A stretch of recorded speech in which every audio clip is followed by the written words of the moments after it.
এই অনুষ্ঠানটো কৰা হয় তাৰমানে এইটো একচুৱেলি বাসন্তী পূজা বসন্তকাল কাৰণে বাসন্তী পূজা বাসন্তীৰ হেৰি অন্নপূৰ্ণা পূজাও কয় বাসন্তী পূজাও কয় এই আজি অশোকা অষ্টমী নামে গংগা স্নান ব্ৰহ্মপুত্ৰ স্নান বুলি হেৰি হয়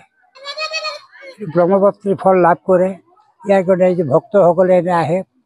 পুৱাৰ পৰা কিমান মান লোক উপস্থিত হৈছিল ইয়াত ৰাতিপুৱাৰ পৰা আগতে কৈ যাওয়া সেয়ে আর মোটামুটি 1000-1200 হয় আর বর্তমান পুয়ার পর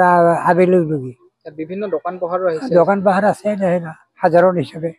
ডাঙৰ দোকান নহয় সৰু সৰা হয় নমস্কাৰ তাৰ মানে আমাৰ আজি ৰূপহী ৰাজাবিল পালপাৰা চপাৰ সমাজে এইটো মানে গংগা পূজা প্ৰত্যেক বছৰে এনেকৈ মানে কৰে আৰু আগৰ পৰাই তো গতিকে আমাৰ কাৰ্যসূচী ক'বলৈ গ'লে সেনেকুৱা কাৰ্যসূচী ধৰক ৰাতিপুৱা 7টাৰ পৰা আমাৰ ইয়াতে মা ভনী দাদা বাইদেউসকল আহি পেলাই স্নান কৰি গংগা দেৱীৰ ওচৰত নিজৰ মনোকামনা প্ৰাৰ্থনা কৰে আৰু এনে দুটা সৰু সুৰা মিঠাই দোকান তাৰপিছত ধৰক যেনিবা আইচক্ৰীম চাইচক্ৰীম সেইবিলাকৰ এনে মানে অলপ 200-300 সেনেকুৱা মানুহৰ এটা গেদাৰিং হয় এতিয়া ৰাতিপুৱাৰ পৰা মোটামুটি প্ৰায় বৰ্তমানলৈকে 600-700 মান হ'লে কিজানি এনে এটা অনুমানত আৰু ধৰক আবেলি মোটামুটি 3টা-4টাৰ পৰাহে মেইন অনুষ্ঠানৰ মানে মানুহখিনি দেখা পোৱা যায় এনে আমাৰ একদিনীয়া কাৰ্যসূচী ৰাতিপুৱা 6টাৰ পৰা আবেলি 7টালৈকে মোটামুটি প্ৰায় আজি 31-32 বছৰমান হ'ল এই অনুষ্ঠানটো কৰা হয় তাৰমানে এইটো একচুৱেলি বাসন্তী পূজা বসন্তকাল কাৰণে বাসন্তী পূজা বাসন্তীৰ হেৰি অন্নপূৰ্ণা পূজাও কয় বাসন্তী পূজাও কয় এই আজি অশোকা অষ্টমী নামে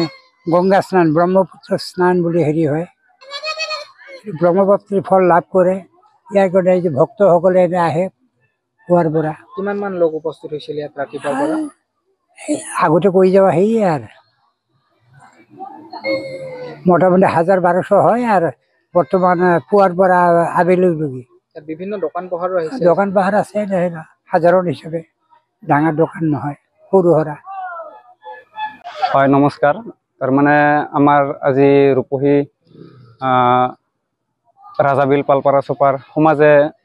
এইটো মানে গংগা পূজা প্ৰত্যেক বছৰে এনেকৈ মানে কৰে আৰু আগৰ পৰাই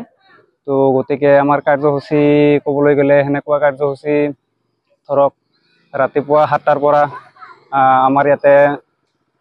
মা ভনী দাদা বাইদেউসকল আহি পেলাই স্নান কৰি গংগা দেৱীৰ ওচৰত নিজৰ মনোকামনা প্ৰাৰ্থনা কৰে আৰু এনে দুটা সৰু সুৰা মিঠাই দোকান তাৰপিছত ধৰক যেনিবা আইচক্ৰীম চাইচক্ৰীম সেইবিলাকৰ এনে মানে অলপ 200-300 সেনেকুৱা মানুহৰ এটা গেদাৰিং হয় এতিয়া ৰাতিপুৱাৰ পৰা মোটামুটি প্ৰায় বৰ্তমানলৈকে 600-700 মান হ'লে কিজানি